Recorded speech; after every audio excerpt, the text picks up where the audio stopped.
Bismillahirrahmanirrahim. Welcome to the course code ENG 455, lecture number 6. I am your instructor, Dr. Ansa Hamid. As you know, from our previous lecture, we are focusing our attention on the phonetics. We have started phonetics in lecture number 4, and today our lecture number 3 on phonetics and overall lecture number 6. We have studied a lot of things so far about phonetics. Phonetics, as the study of human speech sound, is a vast subject because the human speech sounds is not a simple phenomena of production of sound. Rather, it is a complicated three-dimensional process related to production, transmission, and perception of human speech sound. The articulatory phonetics, as we discussed, is related to how sounds are produced. Then acoustic phonetics and auditory phonetics that we discussed in detail in our previous lecture, that how the acoustic phonetics is concerned with the phenomena of transmission of sound waves, what are the sound waves, what are the things are important to know about the sound waves, how the sound waves are traced, and what are the different applications of acoustic phonetics. Then we discussed auditory phonetics with reference to the auditory organ ear as well as the brain, because it is said that the ear only receives the auditory signals and then it transmits these signals to brain.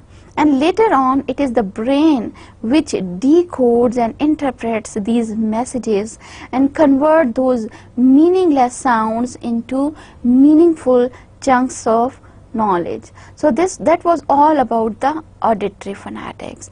Now we are concerned another very important aspect of phonetics, that is vowels and consonants.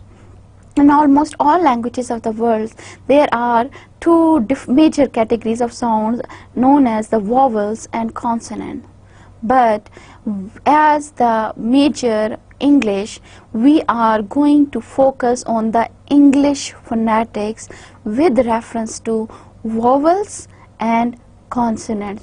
We will study in detail what vowels are, what are the different classes inside the vowels, and then what are the consonants and what are the things which are related to consonants. Phonetics in English. I mentioned earlier, we are very much concerned with the English language. In English language, there are total 26 alphabets.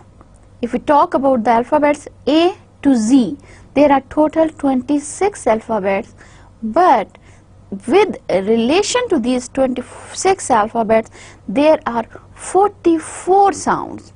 And again, these sounds are classified as vowels and consonants.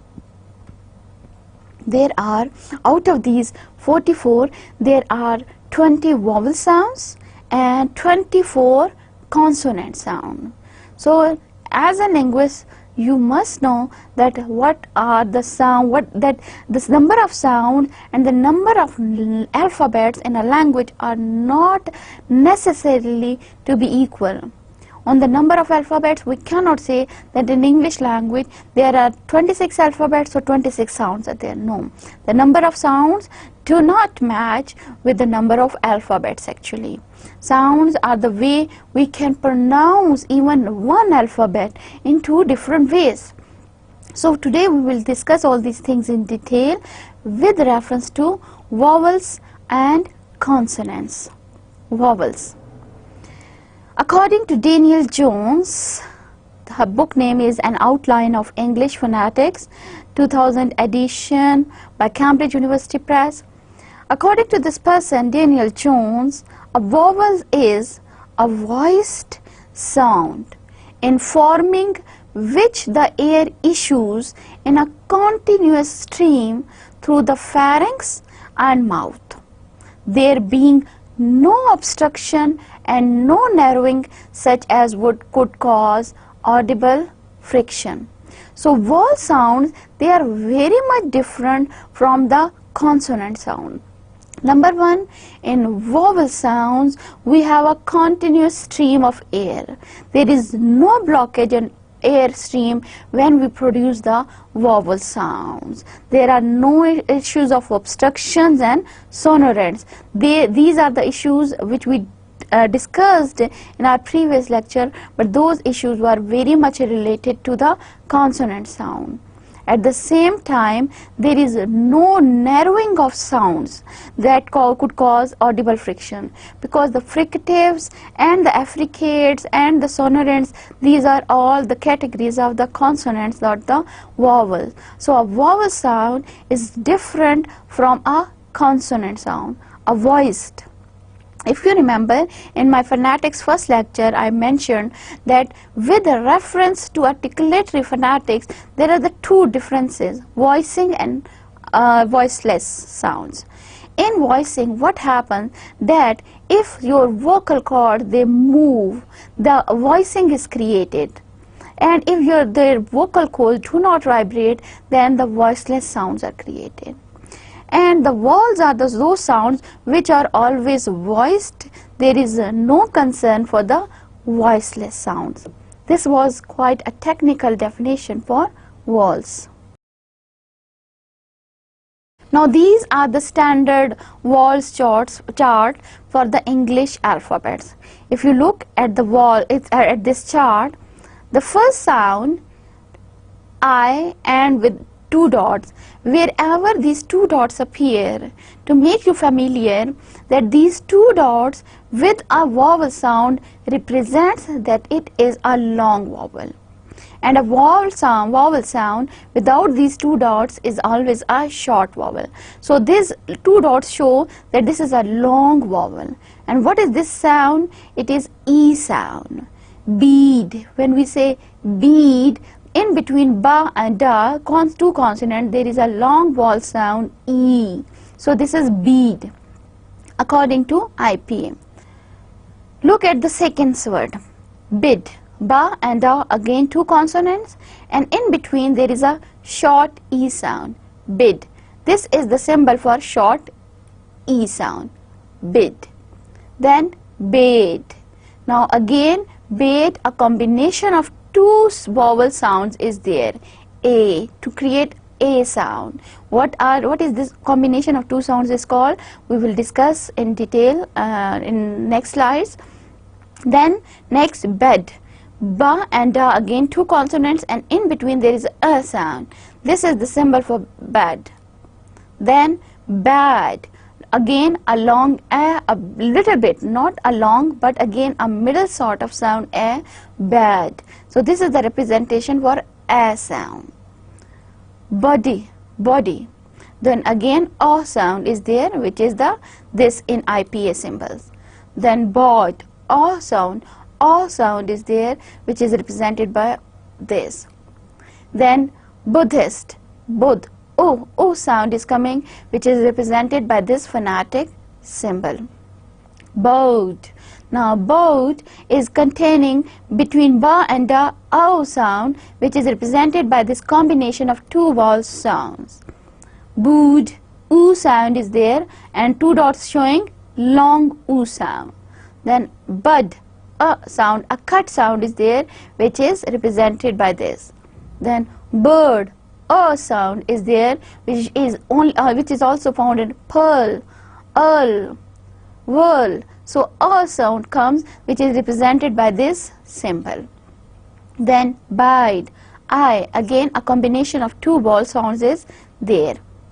Bowed, O sound is there, and then boyd, I sound is there. So this way, these are some of the vowel sounds which are listed in IPA, and then they come again, either the single vowel is there or the combination of vowels is there to create different kinds of vowel sounds. So this way, this is a brief introduction of the vowel sound, but now we will discuss in the vowel sounds in detail. Now the classification of vowels. In vowels, we have monophthongs, we have diphthongs, and we have triphthongs. When a single vowel is there, then it is known as monophthong because it is comprised of a single vowel sound. If two vowel sounds are combined, then it is known as a diphthong. And if three vowel sounds are combined, it is known as triphthong. In English phonetics, three different types of vowels are found. Monophthongs are simply known as vowels, combination, diphthong, and a triplet form, triphthongs. Now, what is the phonetic classification of vowels? The way these vowel sounds are pronounced, these uttered with reference to different speech organs, they are classified in different ways. Number one, vowel sounds are classified with respect to the position of the tongue in the mouth. How your tongue, it takes a different position to create a different kind of vowel sound. It is very much related to the vowel sound, because with the reference to tongue there are the three parts: the front part of your tongue, the middle part of your tongue, and the back part of the tongue. Different vowels are produced at the different places. Some vowels are produced at the front part of the tongue, some are produced at the middle part of the tongue, and some are produced at the back part of the tongue. So according to the position of the tongue, we can have different types of vowels. Then secondly, the openness of the mouth. To produce a vowel sound, how much we open our mouth. Either we open a little bit mouth or we open too much mouth. So according to the openness of mouth, again we can classify the vowel sounds as open and closed one. Then the shape of the lips. When we utter certain vowel sounds, what are the shape of lips? For example, E. When we say E, the lips, they are stretched form. When we say oo, the lips are in the round form. So the lips, they have the different shapes to utter the different sorts of vowel sounds. So that is related to the classification of vowel sounds. Then finally, the length of the vowels. As I mentioned, there are certain vowels which are a bit longer than the other, and they are known as the long vowels. And they, in the phonetics form, they are represented with two dots. Whenever there are two dots with a vowel, it means it is a bit longer vowel, and it is known as the long vowel. Whereas the short vowels, they are produced in lesser time than the long vowels. So these four factors, they help us to classify the vowels. Once again, the vowels classification according to position of tongue, according to the openness of mouth, according to the shape of lips, and then according to the length of vowels. These four shapes, these four factors help us to classify the English vowels. Now let's see us together. As I mentioned, that vowels can be classified in different ways. The first way to classify the vowels is according to the position of tongue. The front, the middle, and the back part of the tongues are involved to create three different types of vowel sound. The first one category is of front vowels. In front vowels, the front part of the tongue is raised. If you look at the figure, this is the part where the long vowels, they exist. And the front part of the tongue, it is raised above the level to create the front vowels. And what are these front vowels? In English language, the front vowels are long E, short E, A, and A sounds. These, for example, E in C and V, then A sound in say and way, A sound said and wed, and then A sound in size, I, and wise. So these sounds are produced by raising the front part of the tongue. Now next, When the central part of the tongue is involved in production of the vowel sound, those vowels are known as the central vowels. What happens that the middle part of the tongue is raised above the level, and in this way the vowels produced are known as central vowels. The central vowels are schwa and tha sound. These are the central vowels because they are produced with the help of the central position of the tongue. Then back vowels. If the back part of the tongue is involved in the production of vowel sound, such vowels are known as back vowels. Now what happens while producing these vowel sounds, the back part of the tongue, it is raised above the position, and then these vowel sounds are produced. Oo and oo, these two sounds, long oo and oo, these are the two sounds which are produced by raising the back part of your tongue higher than the normal. And according to the position of the tongue, these are the three types of the vowels. Once again, the front vowels, the central vowels, and the back vowels. The figure shows, if you look at this figure, this is the front vowels, this is the central vowels, and these are the back vowels. These are the list of English vowels which are produced by raising the back of your tongue. This is the list of the vowels which are produced by raising the middle part of the tongue, and this is the list of the vowels which are produced by raising the front part of the tongue. So this way we can divide our vowels into front, central, and back divisions. Now another way to classify these vowels, as I mentioned earlier, is according to the openness of the mouth. How much you open your mouth to utter a certain vowel sound. Now again there are four types of vowel sounds according to the openness of mouth. Closed vowels, semi-closed vowels, semi-open vowels, and open vowels. For closed vowels, our mouth is almost closed. For semi-closed vowels, our mouth again is not opened and as well as not completely closed. For semi-open vowels, again a position where our mouth, it is open and not closed.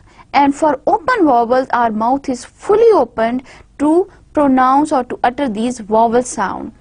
And as you see, the closed vowels in English are long E, long E, long oo, and oo sound. Similarly, the semi-closed vowels are A and then semi-open vowels are schwa and this sound, and then open vowels are A, and these sounds, and finally this is another sound. So these are the different vowels, the categories of the vowel sounds which are produced according to the openness of mouth. If I show you that figure again, look at this line. This line makes it clear that how the mouth has different positions: close, open. This is the line of the vowels for which the mouth is closed, and this is the list of vowels for which mouth is open. Again, for these vowels mouth is closed, and for these vowels mouth is open. Again, for these vowels mouth is closed, and for these vowels the mouth is open. So this way, according to the openness of mouth, we can categorize the vowels. Now next, the shape of the lips. As I mentioned that our lips, they have different shapes for producing different kind of sound. As I gave you example, E, we stretch our lips, oo, we round our lips. So this way, on the basis of this shape of lips, we can categorize the vowel sounds into these two categories: the vowels for which our lips are rounded and the vowel sounds for which our lips are unrounded. So we have two categories: rounded vowels. All the back vowels in the English are rounded except a sound. And unrounded vowels, all the front and central vowels in English are unrounded, because for rounded vowels our lips, they take the position like O, like a round shape. And for all unrounded vowels, our lips, they are not in a round shape, rather they are stretched, or rather they are in different ways. Now last, the length of the vowels. As I told you, the vowels can be classified in different ways. So the last way to classify the vowels is according to their length. According to the length, there are the two types of vowels: long vowels and short vowels.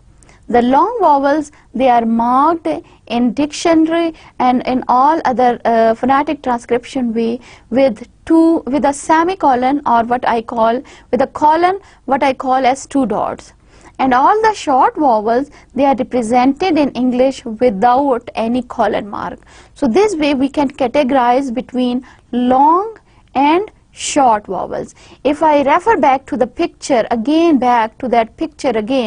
I can show you that this is the category of front, central, back position. This was the category of high, mid, low, and then finally this is the blue one, the vowel sound which are blue, they are the unrounded vowels, whereas all the vowels which are marked as red, they are the rounded vowels. For example, look at this: oo sound, o sound, o sound. These are all sounds which are red in color, so they are the rounded vowels. Whereas in these vowels we have with blue color, we have the unrounded vowels. And high, mid, low, again the position of the tongue and the mouth. So this way, with the help of this chart, we can describe the different sorts of vowels. So far we have studied the nature and the classification of monophthongs, or the single vowel sound, according to the different areas or according to the different features, their classification. Now when these vowel sounds, they are combined together, the vowel sounds created are known as diphthongs. According to Peter Roach, received pronunciation, known as RP in English, has large number of diphthongs, sounds which consist of a movement or glide from one vowel to another. Actually, what happens, the two vowel sound, they are combined to create a diphthong, and while moving from one vowel sound to another vowel sound in a diphthong, there is a gliding involved. Now what is the gliding? I will explain with the next slides. Now first of all, this is the classification. Diphthongs, they are centering or they are closing. With centering, they are ending in schwa sound. And then closing diphthongs, they are having two types of ending. Either they have ending like short e, or they are having the endings like oo sound. So these are the diphthongs of English sounds or English vowels. The first diphthong is created by combining these two sounds, that is these two vowels, and when we are going to move from this one vowel sound to another vowel sound, we have to glide. Now I must tell you, gliding is actually a slanting position from top to bottom. If I draw a line over here, this is known as gliding.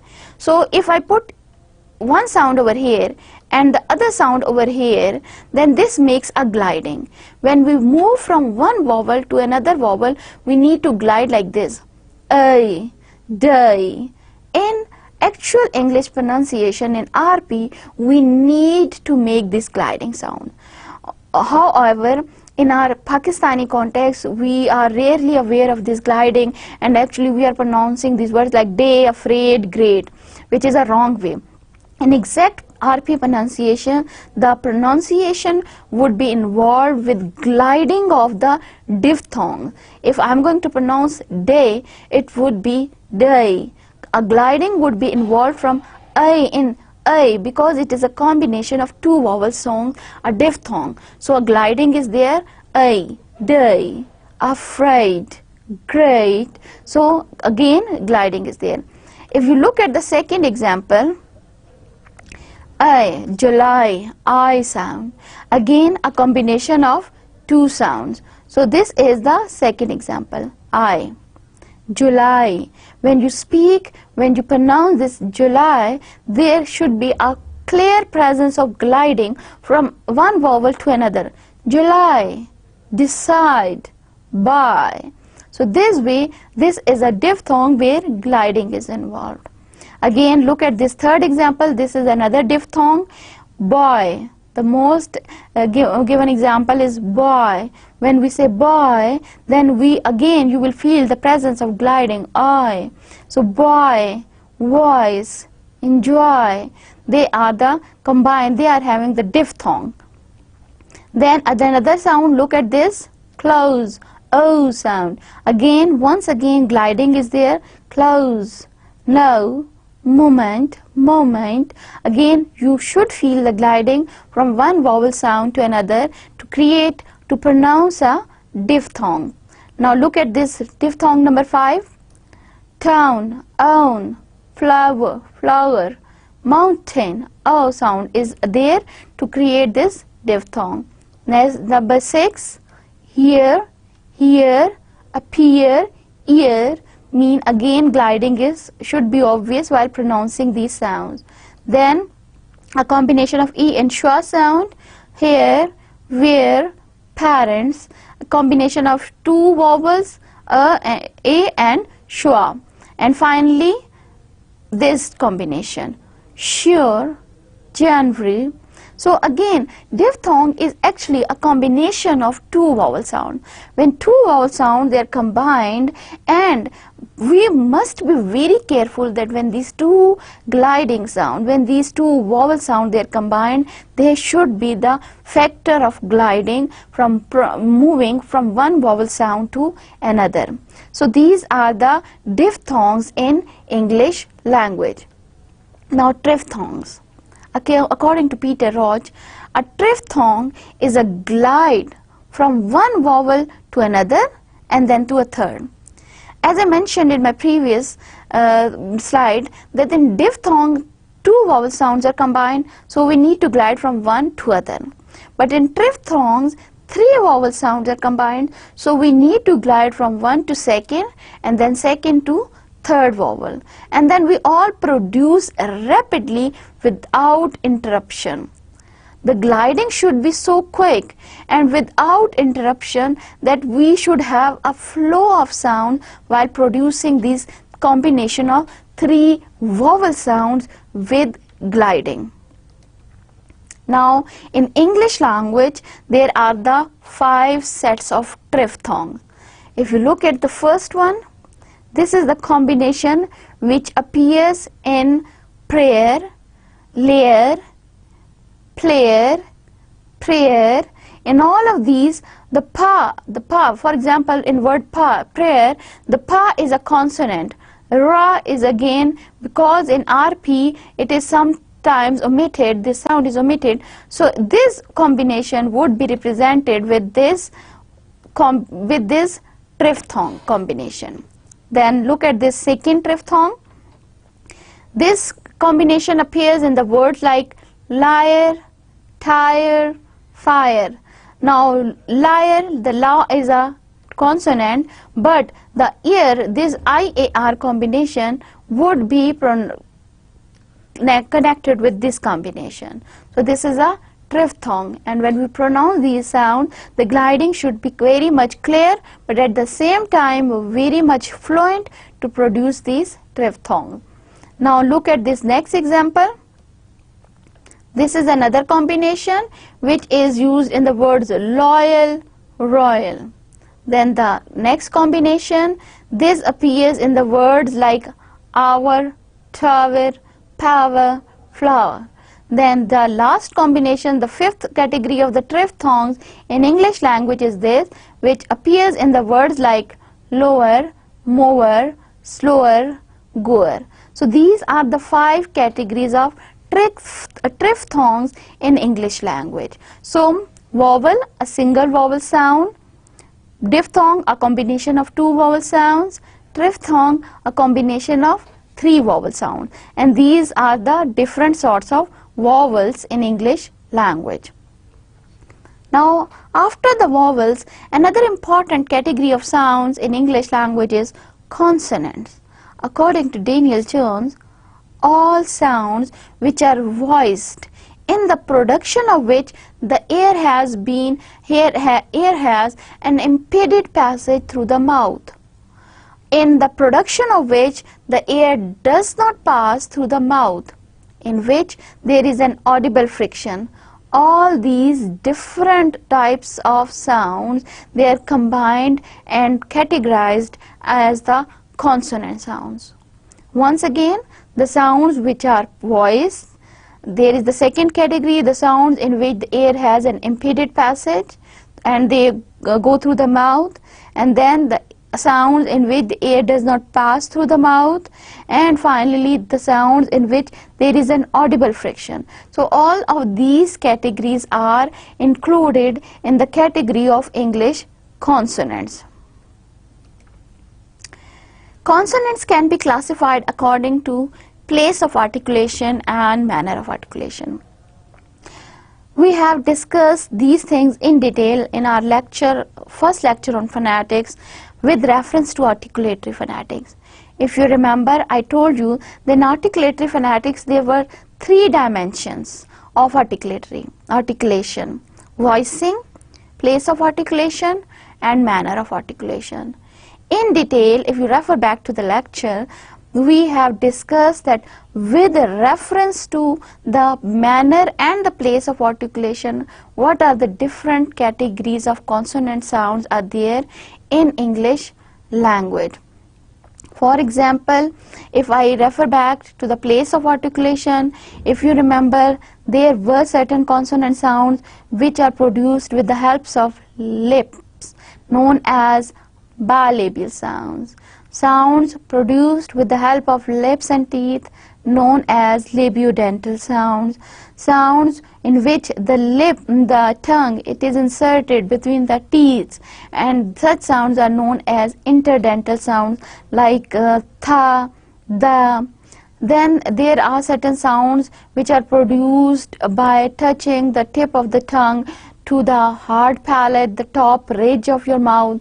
Then there were the certain sounds which are produced by touching the tip of your tongue to the soft palate or the back part of your the mouth, the upper portion of the mouth.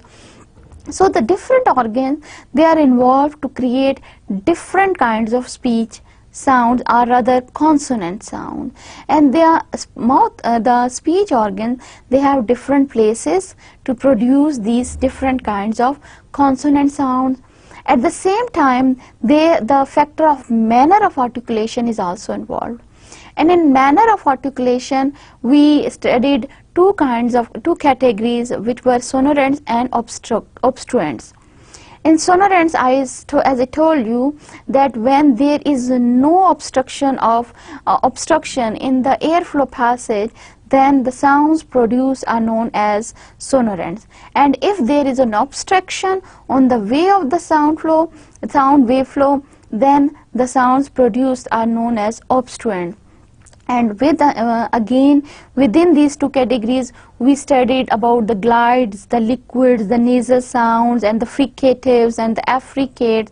These were the different categories, and all of these categories are actually the categories of consonant sound. So if you want to know about consonant sounds in detail, with reference to place of articulation and with reference to manner of articulation, you should consult back phonetics part 1 with reference to articulatory phonetics.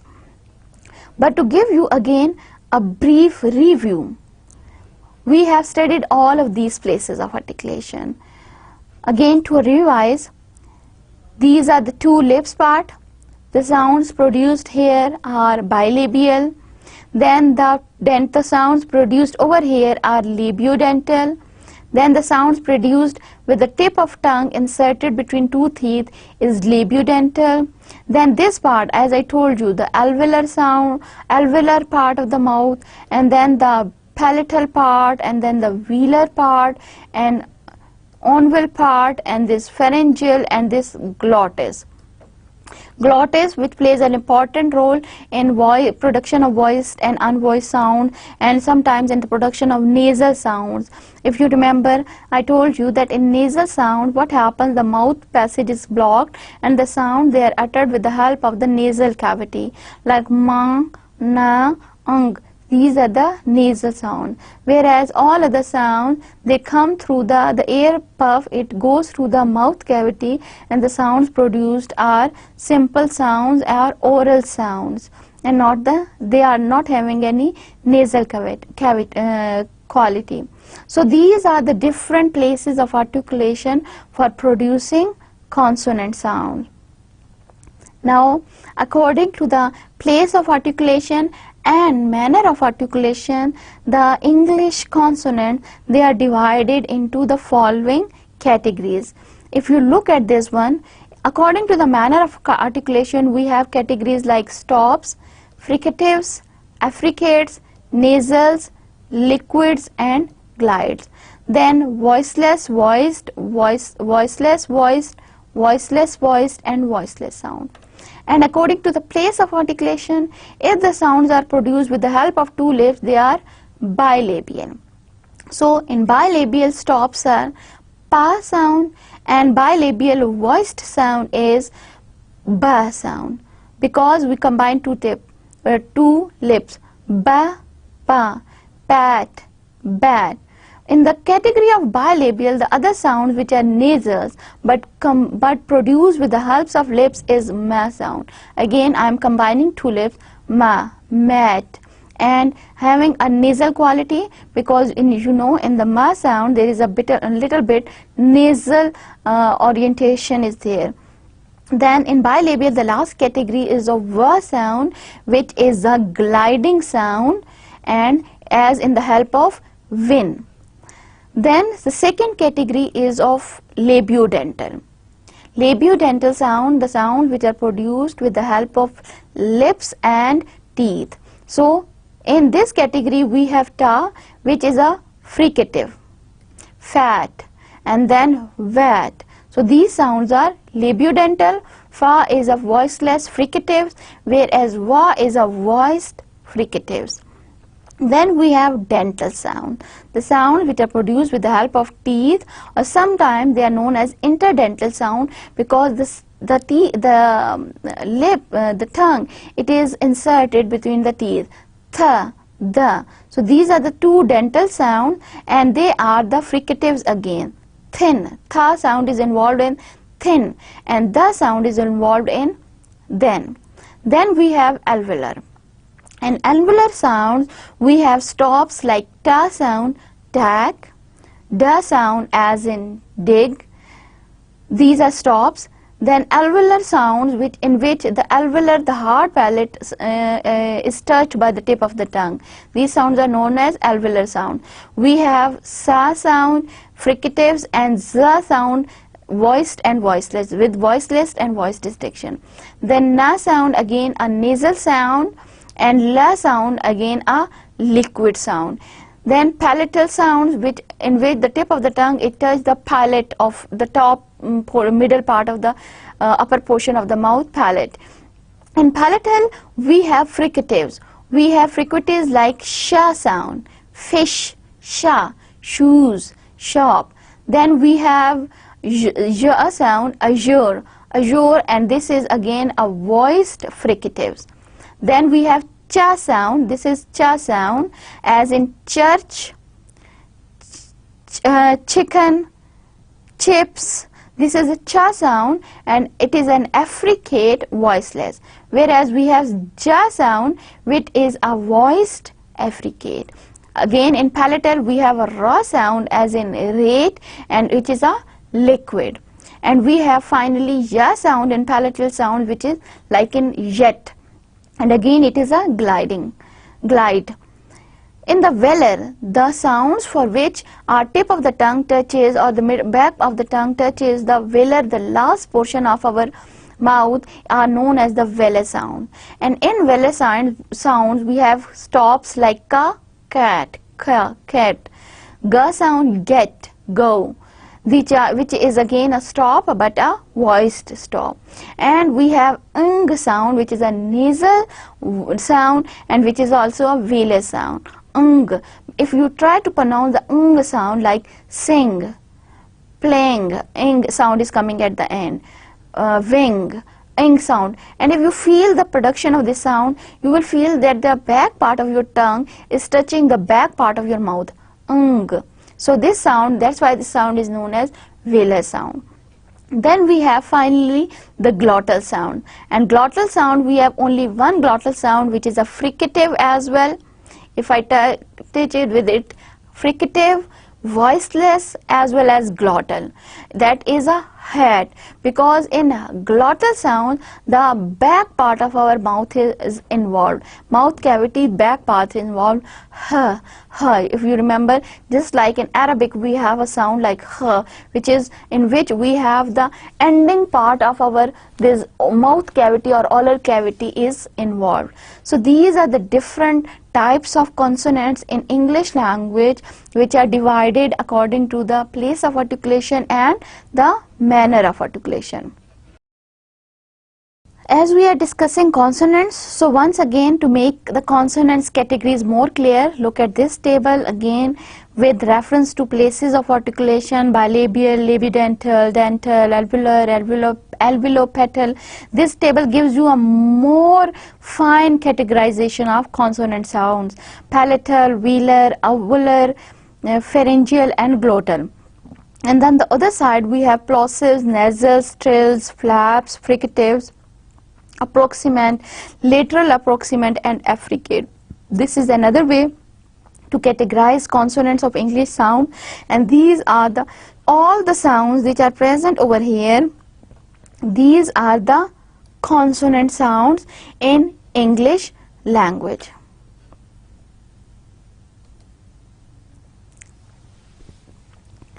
To summarize my today's lecture, today we discuss the English sounds with reference to vowels and consonants. To give you a brief summary, we studied today that in English language there are 26 alphabets, but in association with these 26 alphabets we have 44 sounds in English language. Again, these 44 sounds are divided into the category of vowels and consonants. Vowels are the voiced sounds, and most of the time they are categorized with reference to the shape of the lips, the openness of the mouth and the position of the tongue. According to the position of the tongue, there are actually in all there are 20 vowels, and with position of the tongue there are front vowels, there are central vowels and there are back vowels. If the front part of the tongue is involved, front vowels. If the middle part of the tongue is involved, central vowels. If the back part of the tongue is involved, back vowels. Similarly, we studied according to the rounding and unrounding lips position on the basis of which we can categorize vowels. We also studied that according to the openness of mouth, how we can classify the vowels as produced with the help of open or closed mouth, or semi-open and semi-closed mouth. And on the basis of these, we have finally we had long vowels and short vowels. I gave you with example what are these different vowels and what are their examples are. Then not only the monophthongs, mean the single vowels, we also discussed the diphthongs and triphthongs. Diphthongs are the combination of two vowel sounds with gliding factor. We had certain categories of diphthongs. Then we studied the 5 triphthongs in English language, and after the vowel sounds we studied the consonant sounds. In consonant sounds, as I discussed, that these consonant sounds with reference to place of articulation and manner of articulation have been discussed in my previous lecture. So today, with the help of table, we only re-summarized and retouched them, that with help of place of articulation and manner of articulation, what categories of English consonant sounds are there, and what are the places, what are the speech organs which are involved in the production of these consonant sounds. Then we studied the different manners of articulation with reference to sonorants and obstruents, plosives, glides, nasals, and etc. So today's our lecture was primarily based on the introduction of vowels and consonant sounds. Now what you have to do is that you have to make a list of these sounds, and you need to practice that which sound symbol, either the vowel or the consonant, represent which English sound. And you should be able to phonetically transcribe English sounds or English words, because with the help of this knowledge you would be able to understand the dictionary pronunciation. As you have observed that in dictionary, when you open it, that with every word, with standard dictionaries, it happens that with the words their pronunciation is given. And if you have good knowledge of phonetics, you can easily get that pronunciation. You can understand that what is these different symbols are, what sounds they show, where the vowel sounds are involved, where the gliding is involved, and how you can pronounce the sound. So this knowledge would be very helpful to improve, to learn the sounds and to improve your pronunciation with the help of a dictionary. At the same time, this phonetic transcription is very important to know, because you should be able that how we can write certain words in English language we can transcribe them phonetically, because phonetic transcription is very much important in the field of phonetics. You should be familiar with different sounds and their symbols, with different vowels in English language, with different consonants, with the lengthy vowels, with the short vowels, with the plosive consonant, with the nasal consonant. And all together, this knowledge of vowels and consonant sound in English language, it can help you to improve your pronunciation. At the same time, it can improve you, can make you a better user of dictionaries along with the pronunciation. So this phonetic transcription, I will suggest you to go through this lecture again, to re-study the vowels and consonant symbols, take certain words and then try to phonetically transcribe them. For example, if I say a word school, how you are going to able to phonetically transcribe it? Definitely school. Sa sound is there, consonant. Ka sound is there, a consonant. Sa and ka, and then oo. So again, if you have the good knowledge of the vowel, then you will recognize that this is a long oo sound, a long vowel, oo. Sa, ku, and finally there is a la sound, again a consonant, school. So you are able to write it phonetically. If I phonetically transcribe it, look at this pattern, how I'm going to write it. These two lines on the sides of the phonetic transcription shows that this is a phonetic transcription. For example, there is a sound sa, then there is a sound ka, but again school, then there is long vowel oo sound. This is the long vowel sounds, school, and finally we have la sound, so this makes together school. Similarly, we have the word like fool. Now again, fa sound, a consonant, then oo sound again coming, fool, again a long oo sound represented by this symbol, and finally we have la sound. So all together this is the phonetic transcription for fool. Then we can have the word like shop. Now which sound is coming in the beginning? sh sound. And what is this sh sound? A consonant sound. The symbol of the sh sound is this sh. Then shop, op sound is there, shop. And finally we have pa sound, shop. So this way, with the help of these phonetic vowels and consonant symbols, we can phonetically transcribe the words and even the sentences and even the paragraph, and we should be able, as a linguist, as a student of phonetics, you should be able to phonetically transcribe the sounds and the words. And for this, I will suggest you to practice these phonetic transcriptions at home. So with Phonetics 3, today we are finished with the knowledge regarding the phonetics. Now there is a minimal distinction between phonetics and phonology. Inshallah, next week we are going to start phonology. And phonology is again the study of sounds, but the only difference is in phonetics we are concerned about the study of human speech sounds regardless of a particular language. At the end, though, we studied phonetics with reference to English, because English is the language of our communication, of our subject, of our discipline as well. But on the whole, if we study phonetics, it is only concerned with the speech, human speech sound, without any reference to any sort of language. Whereas in phonology, we study the sounds. Once again, it is a study of human speech sound, but with reference to a particular language. If I am going to study the sounds of English language, this is a phonology.